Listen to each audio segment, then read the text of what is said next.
একটা তো কথা হচ্ছে যে ওড়না পরো নাই কেন, স্লিভলেস পরে আসো কেন, কন্টেন্ট রিলেটেড কোনো কথা নাই।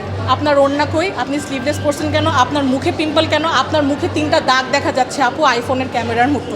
আমার তো মনে হয় যে বাংলাদেশে আমি কোনো ক্রিমিনালের চেয়ে কম না, কারণ আমি মোটা। আপু আপনি এত মোটা কেন, আপু আপনার তো মোটা দেখে বিয়ে হবে না, সেটা আমি দেখবো, আপনাদের টেনশন করার কোনো দরকার নাই। কেউ যদি অফকোর্স স্টার্ট করতে চায় ওই মেন্টালিটি যেন না থাকে আমার এই ইকুইপমেন্ট লাগবে, আমার মাইক নাই, আমার ক্যামেরা নাই, আমার লাইটস নাই।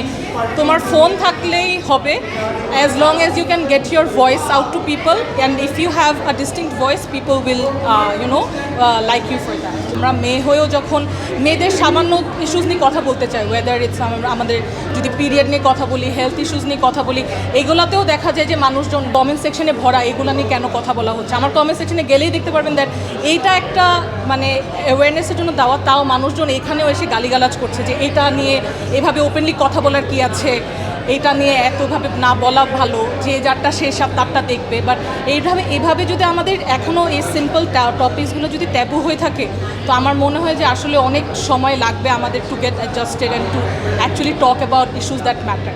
আর একটু ওপেন মাইন্ডেড হতে হবে, এখনও ওই পর্যায়ে যায় না বাংলাদেশ। আসলে অডিয়েন্সের কারণে অনেক ক্ষেত্রে বাধাগ্রস্ত হচ্ছে না।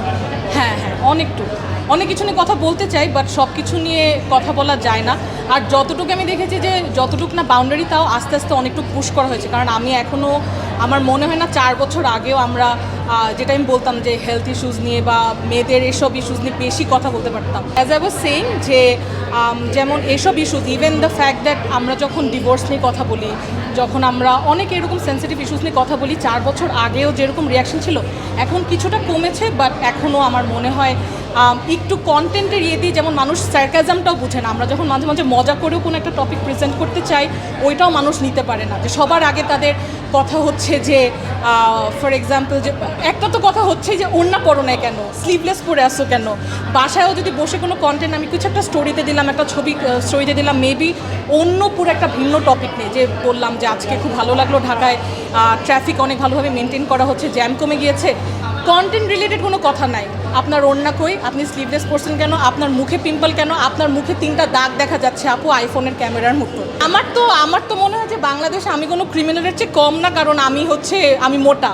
এটা আসলে বাংলাদেশে একটা মানে আমি বলবো যে ক্রাইমের আন্ডারেই ধরা হয় মোটা হওয়া। কারণ এভরি সিঙ্গল কন্টেন্ট ইজ মানে আমি যেটা নিয়েই বানাই, যদি এটা সার্কাস্টিক কন্টেন্ট হয়ে থাকুক বা ইভেন ইনফরমেটিভ কিছু হয়ে থাকুক, সবার আগে আমার দেখবেন 50% comments is about my weight. আর এইটা আমি জানি যে মানে এটা মানুষের নতুন করে বলার আমাকে কিছু নাই। I know I am overweight, I am happy with it, আমি কনফিডেন্টলি নিজেকে প্রেজেন্ট করতে পারছি, আমার এটা নিয়ে কোনো ডিপ্রেশন নেই। কিন্তু আমি দেখি যে যারা আমার কমেন্ট সেকশনে, তারা ডিপ্রেশনে ভুগতেছে যে আমি মোটা কেন, আপু জিমে যান না কেন, আপু আপনি এত মোটা কেন, আপু আপনার তো মোটা দেখে বিয়ে হবে না, সেটা আমি দেখবো, আপনাদের টেনশন করার কোনো দরকার নাই। আর আমি আসলে জানি না যে আমার মনে হয় যে ফিমেল কন্টেন্ট ক্রিয়েটার্সদের উপরে এই প্রেশারটা অনেক বেশি কাজ করে, যে আমি কখনো কিন্তু মেল কন্টেন্ট ক্রিয়েটার্সদের নিচে অ্যাটলিস্ট লুক ওয়াইজ দেখি না। বাট আমরা তো মানে মডেলস না, বাট আমরা তো মানে কোনো বিউটি প্যাজেন্টকে রিপ্রেজেন্ট করছি না।